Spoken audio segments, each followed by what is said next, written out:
partir de las soluciones tenemos películas y espumas. En las telas a partir de los hilos tenemos fieltros y aglomerados.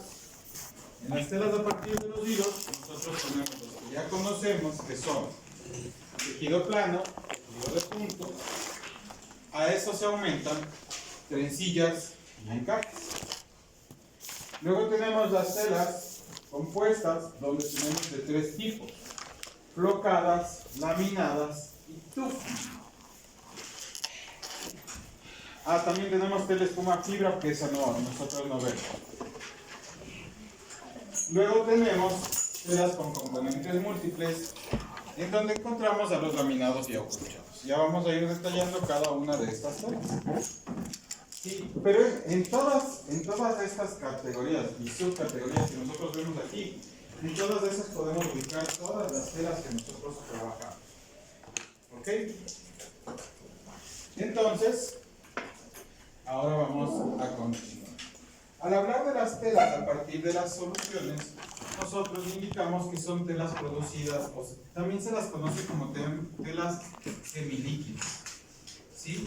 Que de ley van a necesitar procesos físico-químicos para ser producidas. Es decir, es una mezcla de muchos materiales sintéticos para obtener las bases y poder realizar esto. Dentro de este tipo de telas a partir de las soluciones, nosotros tenemos los dos grandes grupos que habíamos hablado. ¿Cuáles eran estos dos grandes grupos? Telas a partir de las soluciones del tipo de espuma y del tipo de película.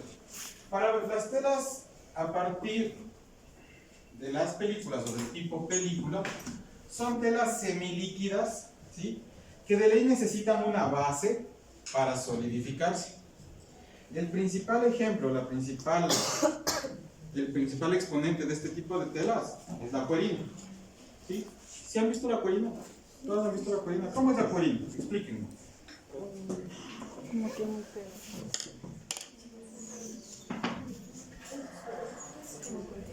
Quiero hablar del mundo para oír sesión, no comenten ustedes. ¿Cómo es la cuerina? Así. Lisa, ¿qué más? Brillante. Brillante en algunos casos. ¿Qué más? Algunos se estiran. No. ¿Cómo es la estructura? ¿Cómo han visto la estructura de la cuerina? ¿Han visto que siempre toda cuerina tiene en el respaldo otra tela? ¿Sí? Porque de ley necesita ese soporte para poderse solidificar y poderse trabajar. En algunos casos, bueno, antes se ocupaba también fieltro para eso, un no tejido. Ahora ya se ocupa solo. Eso hasta ahora no le vieron, justo todavía así. ¡Guau, hermano! Estás a la pobre feliz.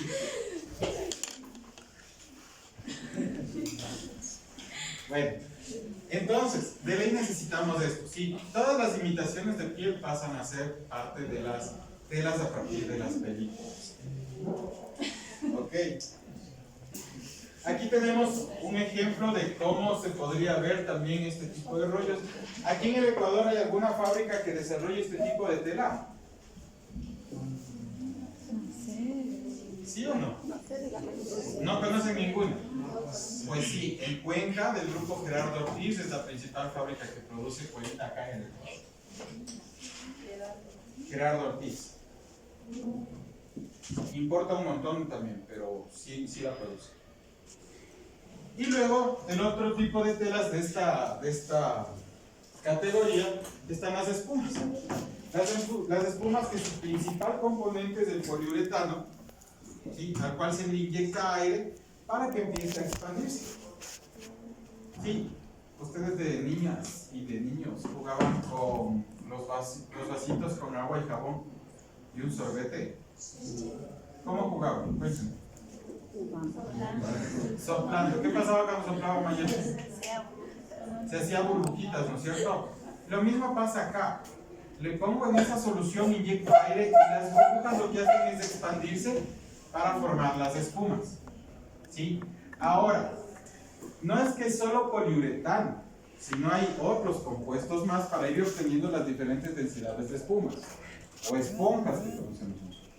incluso llegando ahora a los famosos memory foam. Sí, todos saben lo que son los memory foam, ¿cierto? ¿Han visto? Exacto. Los colchones que usted pone la mano así, saca y se queda la forma de la mano. Y después va regresando a su forma normal. ¿Sí? Entonces eso es un memory foam. ¿Qué le ponen? No sé. Pero su principal componente es el poliuretano.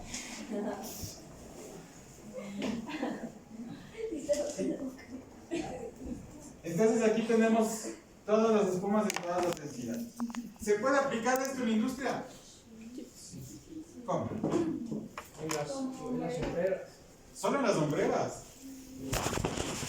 Bueno, es una de las aplicaciones, está bien. Las sombreras. ¿Qué más? Las plantillas de las zapatillas. En las plantillas de... Las zapatillas. En las plantillas de las zapatillas. También, también. En las mochilas, ¿qué más? En las copas, perfecto, ¿qué más? Los calzones. Las noches. Ah, no, fue la mica. La mica. En los calzones, ya, también. En los calzones también, entonces. Ya. Entonces, ¿para qué ocupan este tipo de material? ¿Para qué se ocupa por lo general? Cuando usted quiere generar un volumen, ¿sí? En trajes de fantasía o para hacer estructuras, usted pone la estructura y forra con este material porque es liviano. ¿Sí? Entonces también le ayuda para generar volumen. ¿Sí? La goma eva es otra cosa.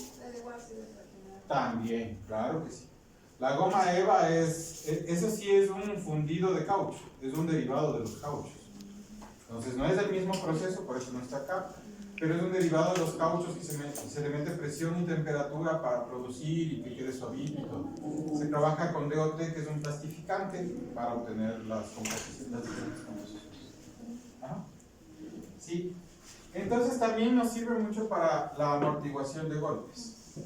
¿En los qué? En los coches, en los autos. No es para evitar el ruido. Esto no. La esponja no te aísla mucho el ruido.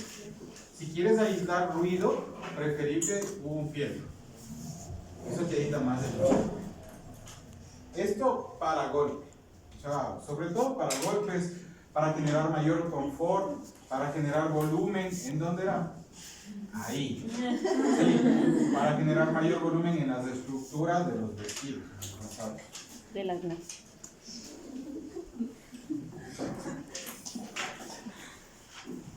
Luego tenemos, ya pasamos a la otra categoría, que son las telas elaboradas a partir de la fibra. Aquí obviamente no me voy a demorar mucho porque ya conocemos. ¿Qué tipos tenemos, Iván? El fieltro, los que conocemos para tejidos. El fieltro y los aglomerados. ¿No es cierto? ¿Cuál era la diferencia? En los aglomerados, ¿qué pasa? Alex, no lea, que no está ahí. Víctor, ¿qué pasa en los aglomerados? Se destruyen y después se unen con diferentes componentes para formar un nuevo material. Se descomponen. Dígame, sí. El ejemplo más claro del aglomerado es como hacer una pelotita de material y expandirlo. Esperen, dejen que acabe la explicación. Ya, a ver, una pelotita del material y expandible para... Para expandirle, como cuando nosotros una clara ejemplificación aplicada es el papel reciclado. Se consideraría un tipo de aglomerado. Ese es un aglomerado, sí. A ver, tienen razón los dos, ¿no es cierto? Pero es que formar un nuevo género a través de los residuos molidos y mezclados para obtener esto, los aglomerados. ¿Pero a qué me refiero? ¿Cómo yo puedo identificar un aglomerado? ¿Cómo diferencio un aglomerado de un fieltro? En el aglomerado no se ve el fibro. En el fieltro, así de fácil. Además, los fieltros siempre van a tener mayor volumen y mayor poder de amortiguamiento. El aglomerado puede ser muy delgado, ¿sí? Y el aglomerado, por lo general, tiene un uso desechable en la parte textil. ¿Perdón? Como las mascarillas. No te escucho. ¿Las qué? Las mascarillas. Las mascarillas, perfecto. ¿Por qué? Porque la cambrela es una tela desechable. Que muchos hacen fundas reutilizables con eso, pero llega un punto en el que ya se desecha, que contamina más incluso. Porque para hacer ese tipo de fundas se utiliza una base de poliéster. Entonces no es que son súper amigables con el medio ambiente. ¿Sí? Perfecto.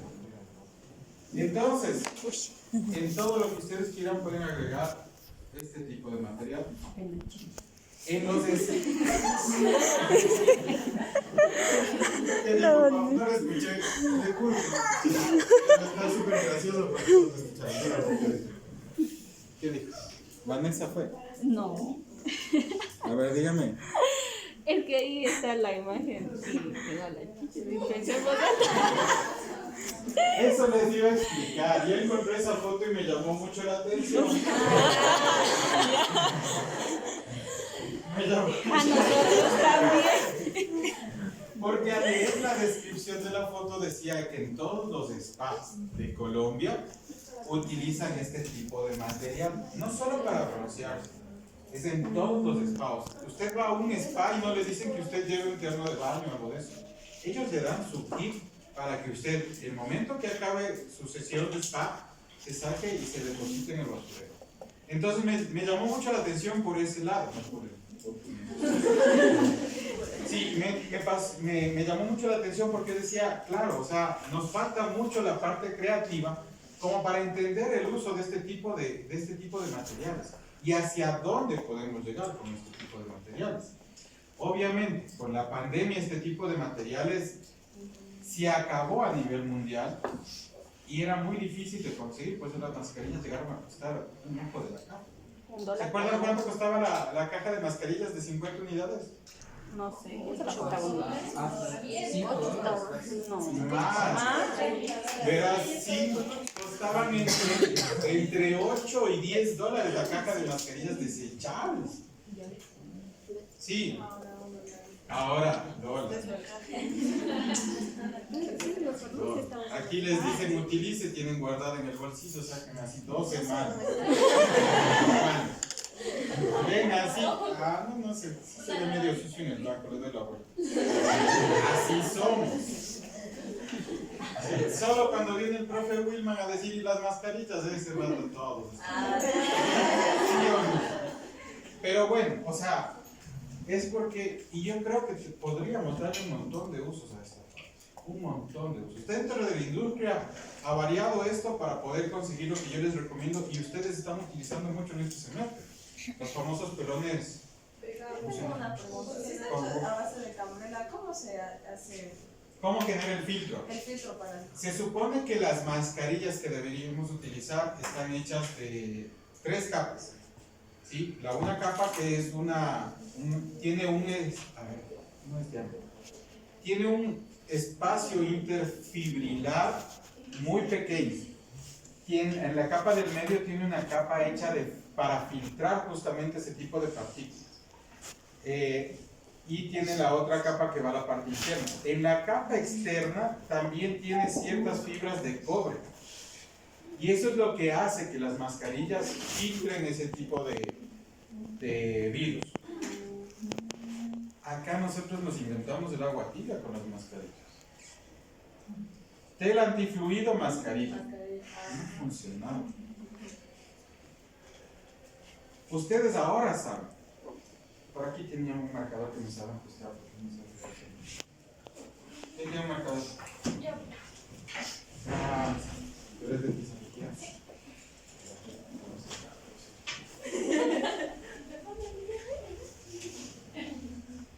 Esto es un tejido plano, ¿no es cierto? Acá tenemos un tejido de punto.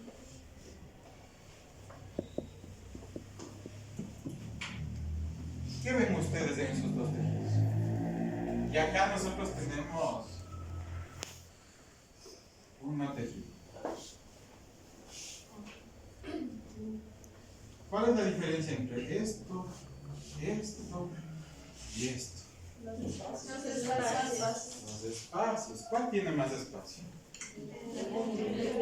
Tejido de punto. ¿Y las mascarillas que vendían de tela de qué estaban? O sea, claro, tienen el tratamiento superficial, que es un repelente que supuestamente repelía todo, pero cuando usted estira eso, los espacios entre los hilos se abren. Y las partículas de los virus que se generaban en ese momento, como el SARS-CoV, era microscópica. Entonces, obviamente que pasaba por ahí, por eso decían, yo me enfermé estando con mascarilla. Claro, porque utilizaba esas mascarillas. Entonces, lo que más se acercaba al proceso de filtrado, si no tenían estas porque hubo una escasez a nivel mundial, lo más que se podía hacer es utilizar un tejido plano con un nivel de densidad súper alto. Por eso es que se utilizaban en las telas impermeables. O sea, la tela impermeable ponían una capa, una lámina de una sustancia siliconada para generar el antifluido. Y ahí algo. Pero ya cuando tú te pones a analizar técnicamente, te das cuenta que eso tampoco funcionaba. Porque esa capa duraba una lavada. ¿Cuántas veces lavaron las mascarillas? Hasta que el elástico no valga. ¿Por qué? Conseguir las mascarillas de esto. ¿Sí? Imagínate, tienes estos espacios. A estos espacios les pones en 3 capas juntas. Y aparte de eso le pones las fibras de cobre. No te pasa el virus.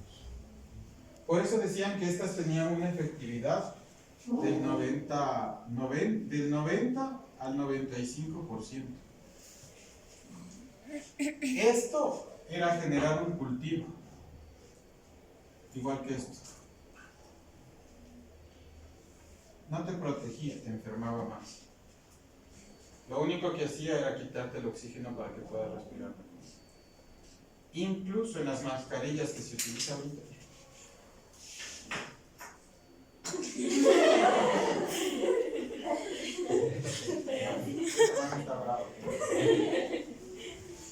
Incluso en las mascarillas que ustedes utilizan tienen un cierto tiempo de uso. La norma técnica dice que usted utilice la mascarilla sin sacarse. El momento que usted hace esto, coge y se baja la mascarilla y se vuelve a poner, ya no vale la mascarilla. Usted puede estar puesto o puesta la mascarilla, en el caso de las que tenemos acá, las quirúrgicas, un tiempo máximo de 2 a 3 horas. Un tiempo máximo. Después de ese tiempo ya no vale, ya no filtra.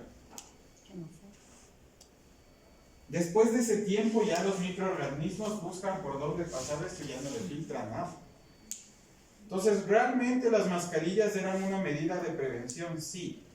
Para cuando usted tosía, para que no se esparza el virus y se quede atrapado. Igual que cuando nos decían, póngase guantes para ocupar todo. Usted pasaba con guante todo el tiempo así. Y el guante también tiene porosidad y también pasaba por eso. Eso ya ahora que uno entiende y ha leído y todo eso, ese rato, claro, hasta confundas, creo que andábamos puestos en el mapa. Dígame sí. Por eso la Organización Mundial de la Salud recomendaba usar mascarillas KN94, creo que eran. Las KN95. Sí, porque esas tienen una capa de filtro mayor. Esas te protegían al 95% de eficiencia. Pero igual, el tiempo de uso de esas mascarillas era solo 8 horas. Y también, si te sacabas la mascarilla, ya no valía. Y nosotros somos bien chéveres. Ocupamos la mascarilla, hijo de pucha, media hora, tengo todavía 2 horas y media más.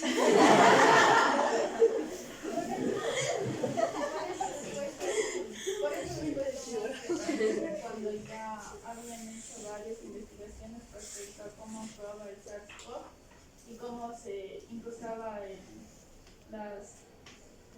¿cómo fue? Ya, en las cosas decía que las personas tenían la costumbre de llegar a casa, quitarse la mascarilla, echarle alcohol y lavarse las manos, pero lo que hacía el alcohol era destruir los filtros que contenía de cobre dentro de la mascarilla para que el virus pueda pasar. Entonces Es que nos inventamos un montón de cosas. O sea, realmente nunca estuvimos preparados para esto. Mi esposa es microbióloga, entonces ella cuando se vio esta parte de aquí de la pandemia, dijo, se cagó. Perdón la palabra. Digo, porque dice, verás, esto va a durar entre 6 y 10 años hasta que desaparezca. Primero. Porque primero, ¿se acuerdan lo que nos dijeron primero? Una semana. Después de la semana, 2 semanas y ya volvemos. Después dijeron, no, junio, para el próximo semestre. Y así fuimos 2 años. Este es el que le quería comer a mi amiga.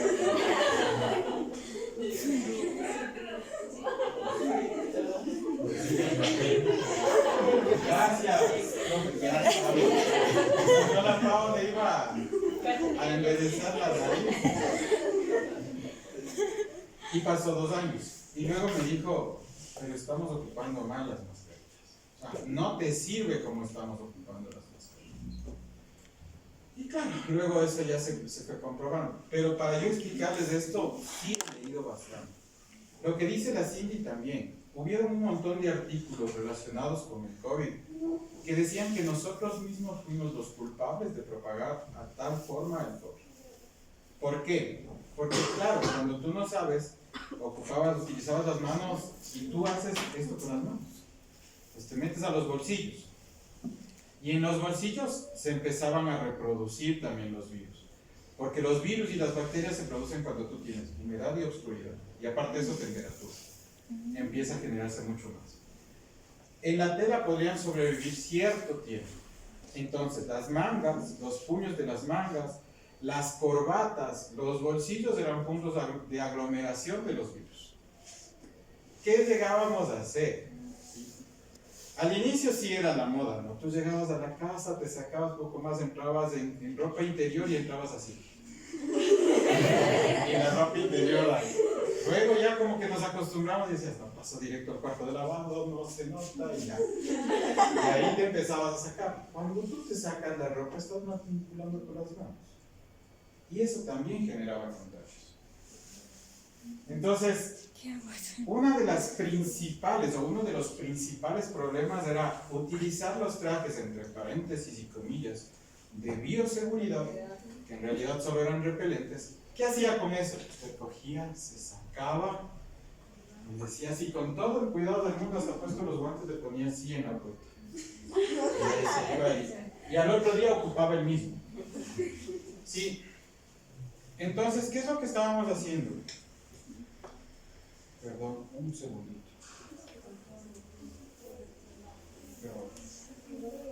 Hola Alexander, sí, sabes que nos entregaron los certificados que hemos realizado en donde generamos esa receta de ustedes a mi cuña en la parte del video de la carrera. Tenemos el compromiso de poder certificar esa parte de los certificados. Agradecerte mucho por la atención y la colaboración que nos has brindado. Sí, con este vínculo que tenemos y mantenemos entre los universidades.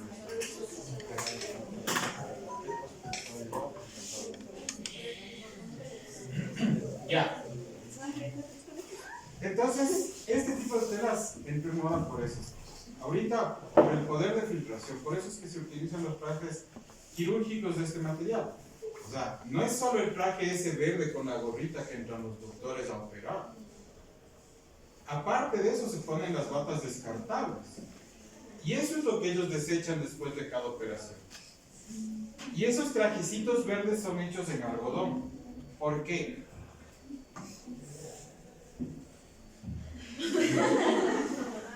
Esa fue la expresión del estilo.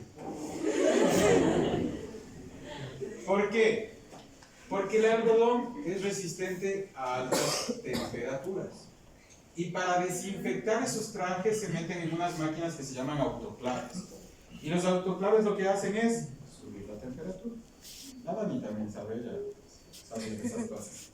Se sube la temperatura y ahí se matan las bacterias. Entonces se meten, se autoclavan y le dicen, si usted hace un traje de poliéster, que es lo que están haciendo ahora, trajes de microfibra de poliéster, puestos tratamientos antifluidos, antibacteriales, antivirales y todo lo que usted quiera, cuando va a autoclavar, ese traje se hace chicharrón y ya no vale.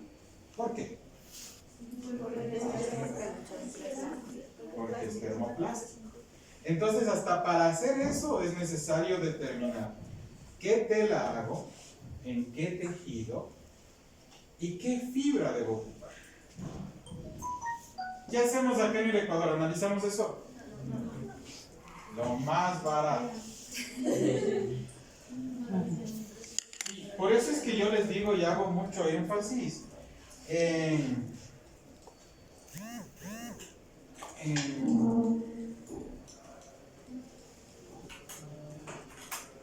por eso es que yo hago mucho énfasis y molesto tanto con esto de ¿para qué sirve la fibra? O ¿cuál es la disposición final que usted le va a dar al indumento?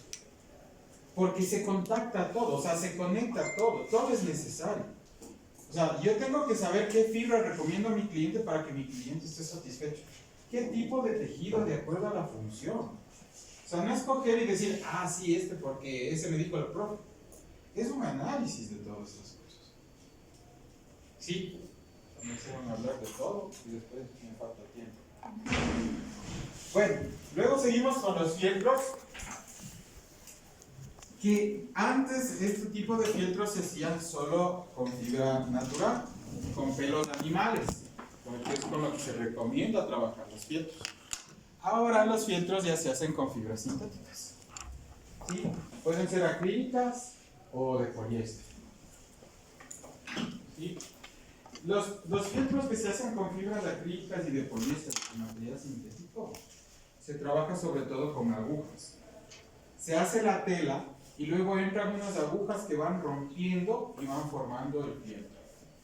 ¿Sí? Entonces, una vez que rompen todas las fibras y se esparcen las fibras, les ponen un poco de aglutinante o un poco de goma para hacer esto. ¿Sí? ¿Qué es la principal característica de los fieltros? Aislamiento acústico, aislamiento térmico y también suavizar los golpes.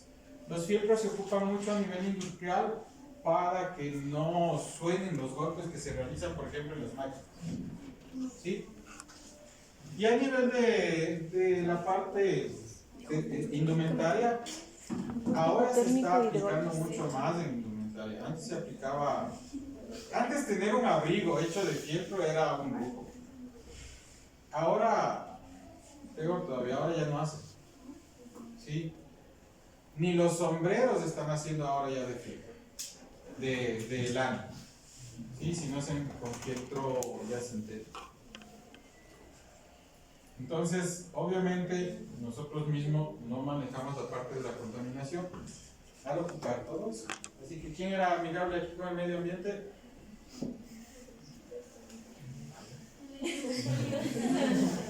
¿Ande? En la indumentaria hay un montón de cosas, o sea, en la indumentaria, por ejemplo, lo que más aplicas es sobre sombreros ahora, actualmente. Sobre sombreros. Antes sí se hacían abrigos.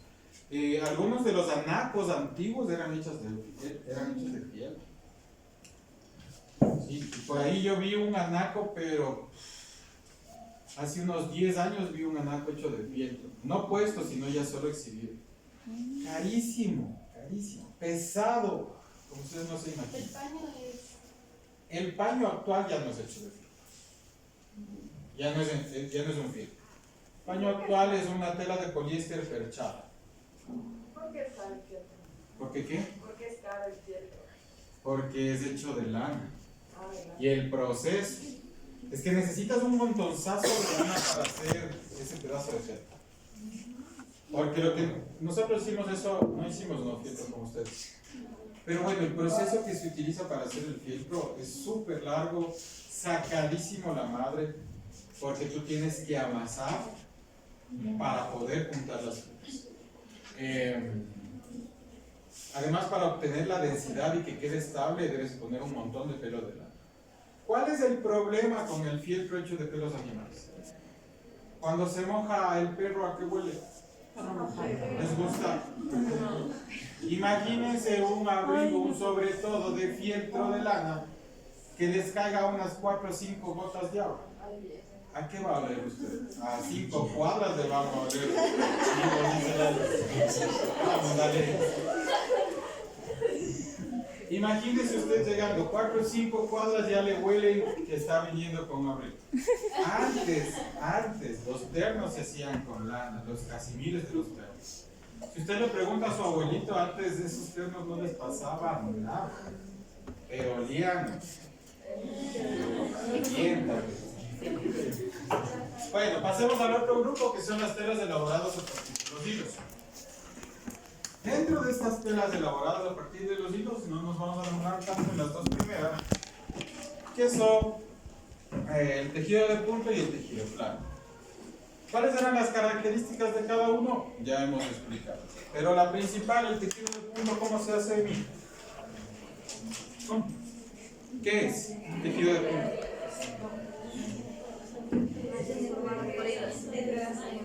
Hable duro. No, el tejido de punto es un entrelazamiento de mallas formadas por hilos. Y el tejido plano, ese sí es un entrecruzamiento de dos sistemas de hilos. ¿No es cierto? Características y todo eso. Hasta. Y vamos directo a quien.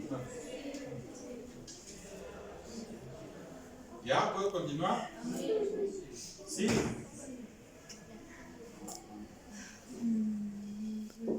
¿Ya? Ah, no. ¿Ya? ¿Ya, Fer? Sí. Ah, ya, pero. Disculpa por no pasar rápido. Luego tenemos este otro tipo de tejido de hilos. Trencilla. Este otro tipo de tela hecha a partir de los hilos, que son las trencillas. ¿Qué característica tienen las trencillas? Aquí los hilos se van trenzando, es un trenzado de hilos, que por lo general forman cuerpos alargados de gran elasticidad, cuerpos tubulares alargados. ¿Cuál es un claro ejemplo de este tipo de trencillas? Los cordones, los pasadores, como usted le quiera conocer. ¿Sí? Aquí también podemos incluir a las reatas. ¿Sí? ¿Sí saben cuáles son las reatas? Sí. ¿Quién no conoce las reatas? ¿Tienen una maleta en la mano? Ya, las correas que tiene ahí son conocidas como reatas. Esas son reatas, son como cintas más delgadas, algunas tienen como un tafetán, otras tienen como una espina de pescado, pero son trenzadas o trencillas. ¿Sí? Para esto se ocupan unas máquinas que se llaman trenzadoras. Son unas máquinas que tienen como manos hacia arriba donde se ponen los hilos y se van entrecruzando y se van trenzando. Para eso se llaman trenzadoras. ¿Sí?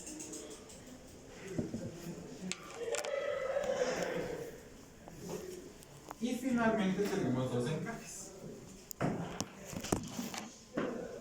Los encajes, ¿qué son? Analicen ustedes. ¿Qué es un encaje?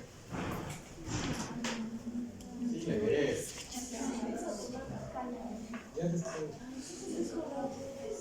¿Qué es un encaje? A ver, cierren los ojos y acuérdense de los encajes. Todos han visto encajes, ¿no es cierto? Todos han visto encajes. Sí. ¿Qué se está riendo, Angelina? Que sola se ríe de sus picardías, se acuerda. Solo vean, visualicen un encaje y vean qué características tiene ese encaje. ¿Cuál sería una característica que no puede faltar en un encaje? Las formas. Varias formas. Con eso yo determino un encaje. ¿Qué es un encaje? Transparente. Verán, acá se ve, ¿verdad? Y entre ustedes. Así que abren más duro. A la Emi le digo, abre más duro. Hablen más fuerte porque no les escucho. A ver. Que son transparentes. Que es como una malla. A ver. ¿Qué dijo? Agujeritos.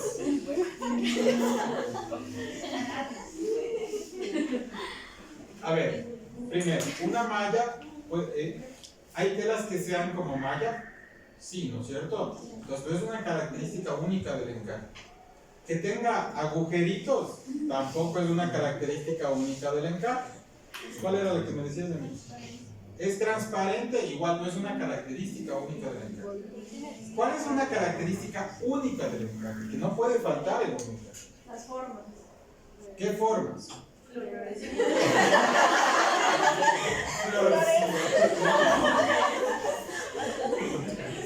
Las formas en dónde, Nico?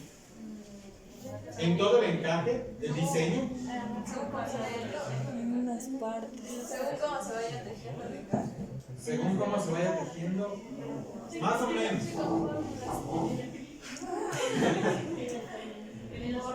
Por lo menos un borde debe tener una forma decorada. ¿Sí? Uno de los filos, por lo menos uno de los filos debe tener una forma decorada. Si tienen los dos, mejor. Pero en un encaje no puede faltar que uno de los filos tenga una forma decorada. La randa, la tela randa, ¿es considerado un encaje? ¿Quién dijo sí? ¿Quién dijo sí? No. No sabe lo que es la randa. La randa es como una tela transparente que tiene como figuritas bordadas, que es media elástica, se utiliza para hacer prendas de lencería provocativas, ese tipo de cosas. Sí. ¿Qué dijo antes? Para hablar se tapa la boca, para que no le vea los labios. Es que va a tener. Sí, el encaje también puede darse por anudados de hilos. Sí, yo puedo ir formando encajes. O sea, encaje.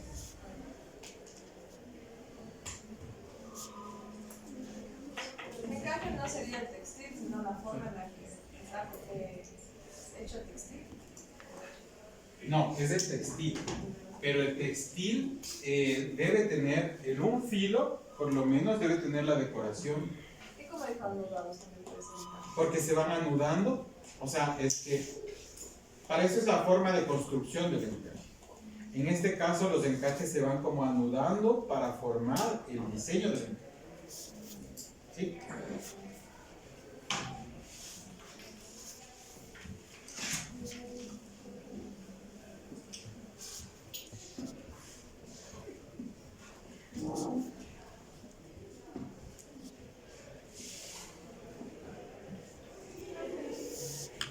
Entonces la rama se puede decir que es bordada, las figuritas de esas son bordadas. No pueden ser tejidos, pero la randa no es un encaje porque uno de los no tiene esos decorados. Sí, ¿estamos claros? Sí. Madre, ¿cómo han jodido ahora con el celular? Entonces, miren, aquí es lo que yo les decía. Por lo menos uno de los filos tiene el decorado. Pues sí, Eso era el encaje. No lo que usted estaba pensando. No. Bueno, y luego vamos a hablar de las telas compuestas. Como ustedes ven, ya nos faltan solo este y el otro grupo y acabamos. De las telas compuestas nosotros habíamos dicho, o bueno, no nosotros, yo les había dicho que existen flocados, afelpados y tufting. Flocados, afelpados y tufting.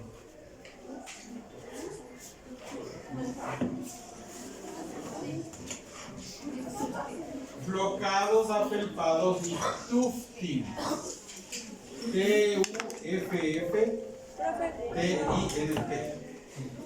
Hijo de pucha, y no traje cargador. Hasta donde nos avance. ¿Quién tiene un cargador desde el? Yo en mi casa. Desde el, digo, HP.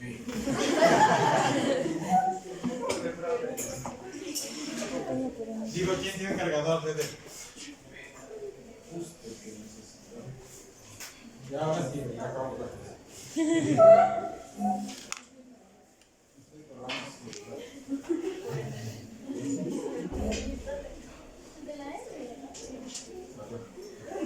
Entonces, las telas compuestas como generalidad es una tela de base a la cual se le insertan pedazos de fibras o hilos.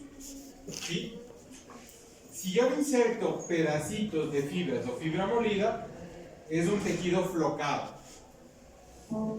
Si yo le inserto fibras, es un tejido afelpado. Y si yo le inserto hilos, es un tejido tufting. El flocado no era Estamos en el tufting. Sí, ella no se la solta la primera.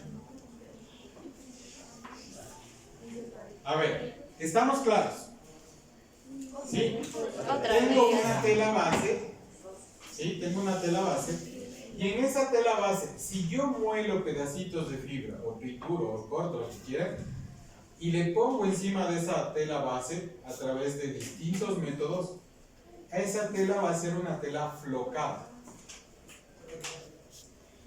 ¿Sí? Si yo a esa tela base, en vez de ponerle los pedacitos de fibras, les pongo las fibras completas, voy a tener una tela afelpada. Y si a esa tela base, en vez de ponerle los pedacitos de fibras o las fibras, le pongo hilos, tengo un tejido tufting. ¿Sí? Clarísimo. ¿Sí? Después repetir cuál. Ya. ¿Cuál va a ser la diferencia? El flocado, ¿cómo voy a ver yo? El flocado voy a ver como una gamuza. ¿Sí? Eso es un flocado.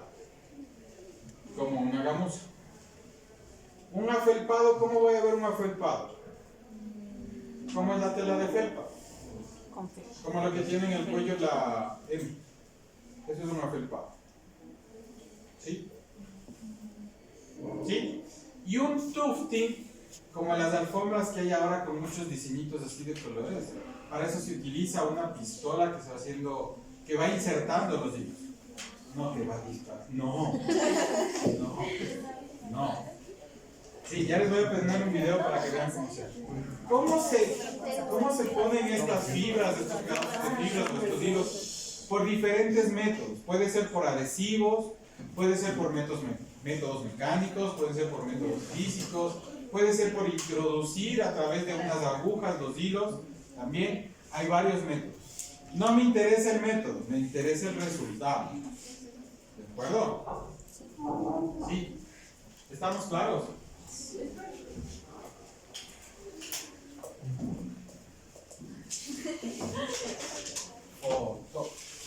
Ya. No, espere, profe. Los de los flocados. Ay. Despacio, pero.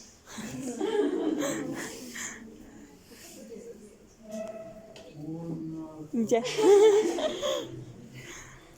Las fotos también van a tomar. 1, 2, 3, ya. Ya no quiero.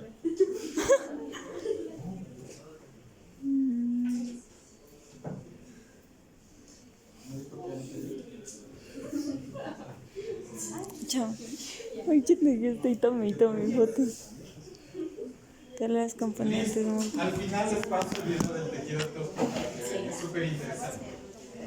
Y finalmente tenemos las telas con componentes múltiples.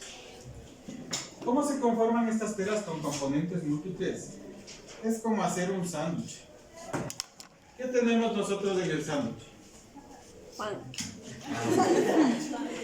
Ah, muy bien, pan. ¿Qué más? ¿Qué le hacemos al pan? Colocamos cosas en el medio. Le tostamos. La partimos para la mitad. Tenemos una parte del pan en la base. Se cayó la mascarilla. Tenemos un relleno, ¿no es cierto? Algo en el medio. La otra parte de acá arriba. Lo mismito pasa en estas telas con componentes múltiples. De estas telas con componentes múltiples tenemos dos tipos: laminados y acolchados. En los laminados yo tengo una tela de base, tengo un adhesivo y encima tengo otra tela. Eso es un laminado. Una tela de base, un adhesivo y otra tela encima. Eso se conoce como laminado. ¿Qué ejemplo puedo darles de los laminados? ¿O qué ejemplos me pueden dar ustedes de los laminados? Estos Piensen. No pensarán mucho nomás. No, estos son Adhesivo en la acolchados. mitad. Adhesivo. No te escuché. Dice de la base adhesivo y otra vez.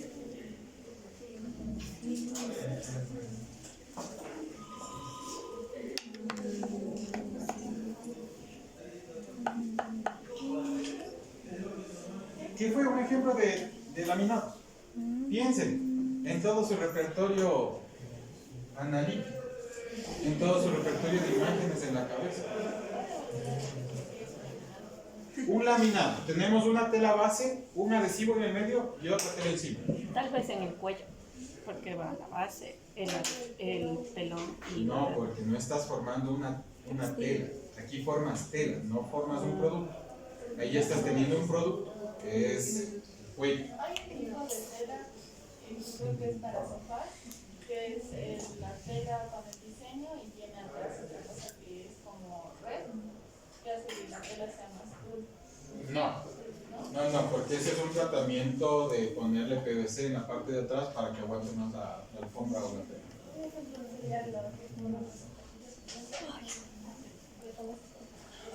No, con la esponjita, no, porque ese es un embolsado. Pegas la tela, o sea, coses la tela, pones la y de ahí. Profe, ¿y la tela que es, que se va a poner como para cuando les van a cambiar a los bebés? La que ponen debajo de su... No, ese es un acolchado, es otra cosa. Nadie. ¿Quién ha utilizado Converse o Venus de lona? Todos. El que me diga no, le saco de clases por mentiroso. Todos. Esos dos, a ver, los Venus de lona, esas es una tela laminada. ¿Sí? Porque está pegada por fuera una lona y por dentro una gabardina, en los Venus de lona. ¿Sí? En cambio, en los Converse no existe un laminado. En los Converse lo que hacen es un embolsado. Esa es una de las grandes diferencias entre las dos marcas de zapatos. Por eso es que las Converse son mucho más suaves, mucho más flexibles que las Venus. Aparte de la planta. Las plantillas que se utilizan en los zapatos es un laminado, porque ustedes tienen una goma eva en la parte de abajo y en la parte de arriba tienen un textil. Eso es un laminado, porque lo juntan a través de un pegamento, de un adhesivo. ¿Estamos claros? ¿Sí? Entonces se forma el sándwich, sí, porque tengo mi tela de base, un adhesivo y otra tela arriba. Y finalmente, el último tipo de tela, que son los acolchados. ¿Cómo hacemos un acolchado? Con relleno. O sea, una funda meto relleno, eso es un acolchado. No, ¿cómo es? A ver. Es un porque cuando yo les alzo las cejas. ¿Cómo?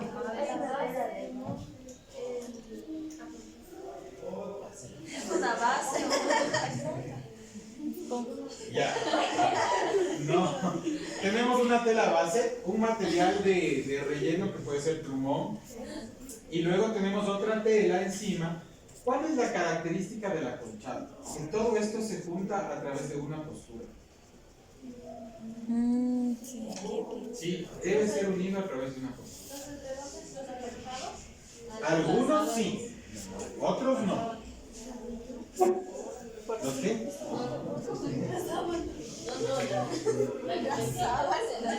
La cubrecama. Las cubrecamas sí. No, eso no es una cosa. Creo que nomás se puede hacer los acolchados.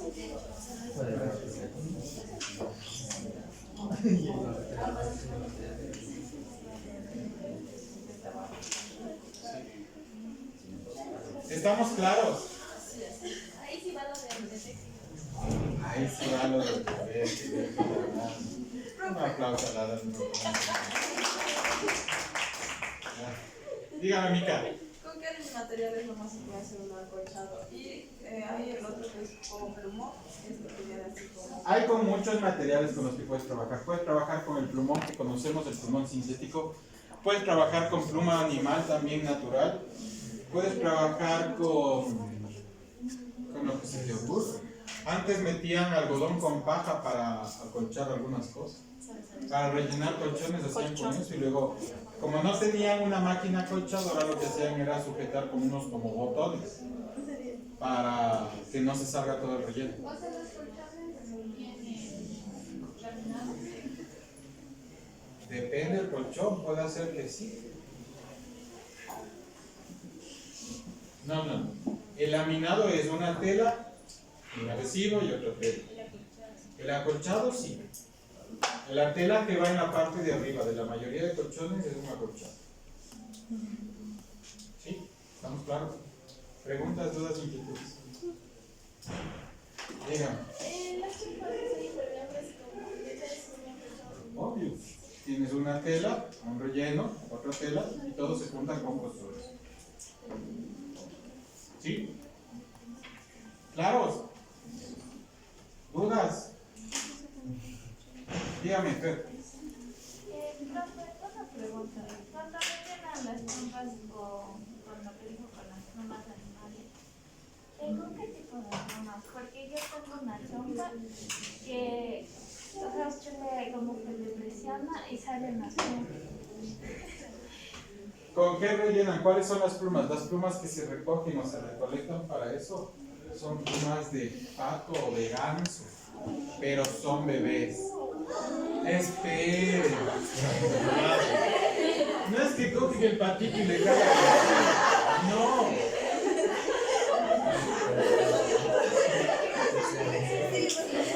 No.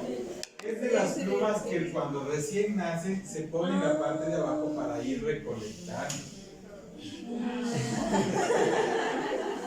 Y también generaron una pluma sintética. Entonces de eso también depende el costo. Si usted quiere comprarse una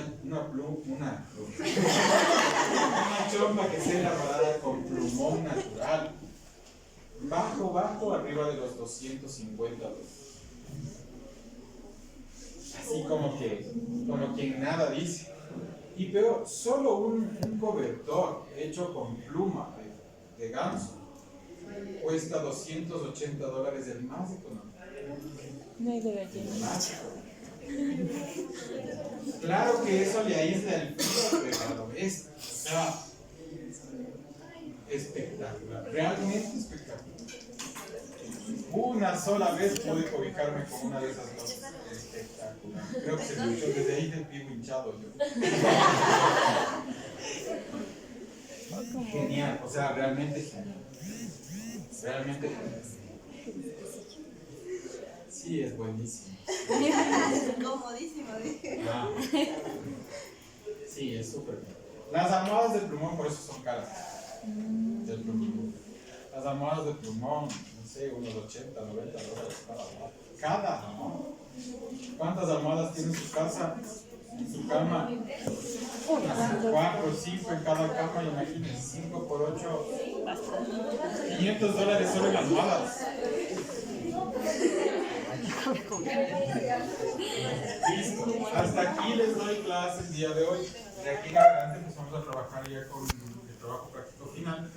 Voy a ir en orden para las personas que tengan dudas, si no, les reviso el día de ayer para poder avanzar.